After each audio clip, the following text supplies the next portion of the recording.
that, Tyler. All right. Speaking of Caleb Williams, there was a good article on ESPN.com today talking about the best rookie quarterback supporting casts of the last 30-plus years. There was an in-depth one that goes back to 1980 for best situations for #1 overall picks. And #1 overall is indeed Caleb Williams, the best situation for a #1 overall quarterback. However, this was interesting. The best situation for top 12 picks at the quarterback position, Caleb checks in at 2. And interestingly enough, Justin Fields checks in at 5 as the 5th best fifth best supporting cast for a rookie quarterback was Justin Fields in 2021. Didn't agree with that, but Really? #1 on this list was Dante Culpepper in 1999 With Randy Moss. with Randy Moss, Chris Carter, and Jake Reed, Robert Smith, and Leroy Horde at running back as well. And then Andrew Glover at tight end. Which supporting cast? And 3 offensive linemen who were Pro Bowlers. Correct, yes. Which supporting cast between the 1999 Vikings that selected Dante Culpepper #11 or the Chicago Bears? The Vikings. I mean, it's 2 Hall of those are 2 Hall of Famers. And Randy Moss is probably in the team photo for all-time greatest wide receiver. Did Meller put you up to that question? No, I just asked it. Okay. I'm asking you between the two. Oh, there's no question it's that Vikings offense. We've talked about 3 Pro Bowl offensive linemen, 2 Hall of Fame wide receivers. A number of times, and this team has never come up. I've never heard this team come up. But, man, that team was great. And that team should have went to the Super Bowl. Wasn't that the year they lost to the Falcons on the Yes, and remember, that was Gary Anderson did not miss a field goal that entire season until the NFC Championship game. Or was it 98 the year before without Culpepper? It was without Culpepper. Okay. They went to, but still, that team in general, the way it was put together. Who was the quarterback? Cunningham, Randall Cunningham. Yeah, I'm looking right now. So Culpepper didn't even throw a pass in this season. So I guess that's kind of a moot point. That team was so good offensively. Didn't they have the celebration? Didn't they do the roll thing? Wasn't that like a song or a music video? Oh, Culpepper did the he would roll. That was his thing. That was again after the '98 season when they lost to the Falcons in the NFC title game. He was pretty good early on. Culpepper was very good, and then he flamed out then when he went to Miami. I think there's no doubt that Caleb has the best infrastructure for a 1st overall pick. Not better than that, though. Not better than that. That was the 11th overall pick. What did you make of Justin Fields at 5, sandwiched between J.J. McCarthy and the 2024 Vikings that he's walking into, and Matthew Stafford with the 2009 Lions? It obviously doesn't take a coaching into account and the process of the whole thing, because you may be looking at the roster because that wasn't a terrible team, but they did finish awful. But again, for the way they developed the quarterback, they nearly ruined him. Yeah, I mean, Allen Robinson was coming off a 1,250-yard season. They had Darnell Mooney, and he lists the Bears' acquisition of Damiere Byrd and tight end Jimmy Graham, who was 35 years of age. That was a bad signing. I think that's way too high. Yes, that's bad. That's why I was shocked by it. Yeah. I'm not a big fan of that thought right there. And again. And by the way, to put it in perspective as well, his best situations for #1 picks. So as you said, Tyler, Caleb was the best situation, followed by Stafford, as you said, in 2009, Joe Burrow in 2020, Eli in 2004, and Jameis Winston in 2015. Andrew Luck wasn't even a part of that list, right? I mean, no. Didn't we also talk about?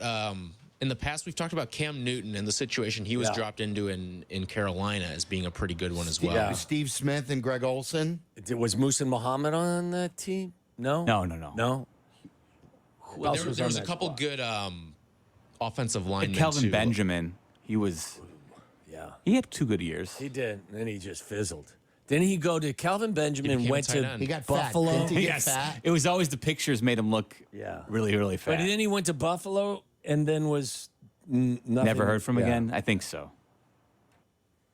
Interesting. All right. PFF has come up with their quarterback tiers for this year. Tier 1 is a tier on its own. It's just called Mahomes. And I think that's the best way to do a quarterback tiers list next. Tier 2 is the elite. That's got Lamar Jackson, Joe Burrow, Josh Allen. Now, it does have Lamar Jackson as number 2 out of this elite tier, which a lot of people have taken notice of. Caleb Williams checks in on this list at quarterback number 19, which is the tier is named the melting pot of starters. So it's guys who, most of these guys have had a couple of years of success within the league and are well established, but Caleb Williams has yet to throw a pass and is already in that tier right here. The tier above that is the postseason caliber QBs. Do you expect to see Caleb in this tier 3 with Justin Herbert, Dak Prescott, Matthew Stafford, Aaron Rodgers, Jalen Hurts, and CJ Stroud by the end of the season? I hope so. Yeah, I hope so. That's why you did it. One thing in that video that I mentioned that I watched is when they were going over the scouting reports and they were talking about the expectation of Caleb Williams, they said this is a player that we expect will be a top 5 quarterback in the NFL. Yeah. They did not hold back with that. I would hope so, considering where they drafted him. Right. So after year 1 to be in that tier, yeah. That's not a top 5 tier. That's just the playoff quarterback Who tier. who was in that group? That was CJ Stroud, Aaron Rodgers. You also have Jalen Hurts, Matthew Stafford, Dak Prescott, Justin Herbert. Wow, if you could join that group, that'd be party all. Yeah, that'd be party all day. All right, we talked a little bit earlier about Pete Alonso as a potential trade target, but Jim Bowden also wrote in The Athletic earlier today. He did a little mailbag, and someone asked about a Blue Jays fire sale. And one of the names that was brought up was Vlad Guerrero Jr. as well. Now, Vladdy is also going to be an unrestricted free agent at the end of the season. If you had to pick to trade for one of them between Pete Alonso or Vlad Guerrero Jr., where are you sending prospects? Vlad. He's younger too, isn't he? Vlad is 25, I think. Yeah.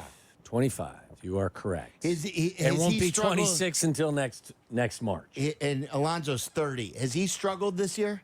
No, he's been solid. His power's down this year. 5 home runs. He's hitting 282. It's not 375 on base. It's not the first year, though, that his power's been down. So he had that one monster year where I think he finished just behind Shohei Ohtani for MVP when he hit like 48 home runs, I think. But the problem was that's the year that Toronto played like half their games in Buffalo. Yes.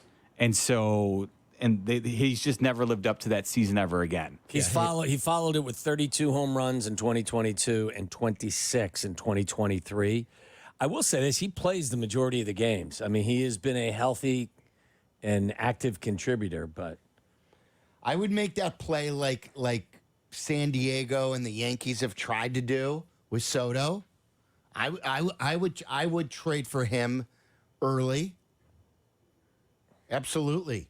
If they're willing to. And then what? Try to convince him to stay with you in free agency? Yes. And remember, he has a 25-year-old player like that. He's played third base before as well. Yeah. Not as good. I was going to say, how well? You want him as a first baseman. Because actually he won a Gold Glove at first base, I think. Yeah, he did in 2022. Yeah, I'd do that. Come on, wouldn't you? I mean, Wouldn't you just wait? I like what Meller's plan was. You wait till the offseason. but you need and help now too. I know, but like, So- what are you going to have to give up for him? A 25-year-old electric player like that is a guy that I give up my top prospects for. But there's no guarantee he's going to stay with you. That's where you've got to then show him the money and do it. I mean, and you're buying low, so and you talk to his representation to see where are you? Where You can wait a year and show him the money and keep your prospects and build an even better team. is he open to signing now? I mean, look, there's no promises, but are you open to having the negotiation period start now? You get the head start. Did you always say that you'd be open to trading for Shohei Ohtani while he was a free agent? Who was the one who was saying that? Was it just Cap? Probably. Or that Maybe, was you, but- Tyler? Was that you too? I don't remember I know my he's not exact thought, Ohtani. but it may not have been Ohtani. But it was one of the reasons why, if I wanted to keep Bellinger, I would not have traded him. I wouldn't have tried to do the trade and re-sign. I'm all for trading for a guy because I think it may give you a leg up in free agency. Or he may leave you, and Sure. you may not win anything, and you've given up a couple of your pieces. It's a risk. There's risks that you have to take You sometimes. said no risk it, no biscuit earlier. That's true, but like again, you think you're winning the World Series this year?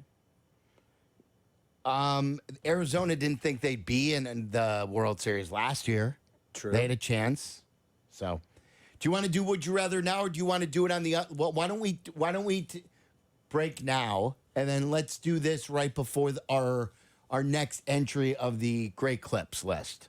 So then we'll do both coming up next. So, Would You Rather coming up, last call for the Would You Rather entries, and then the 30-second moment of the memories that we want to cut from our sports memory bank, thanks to Great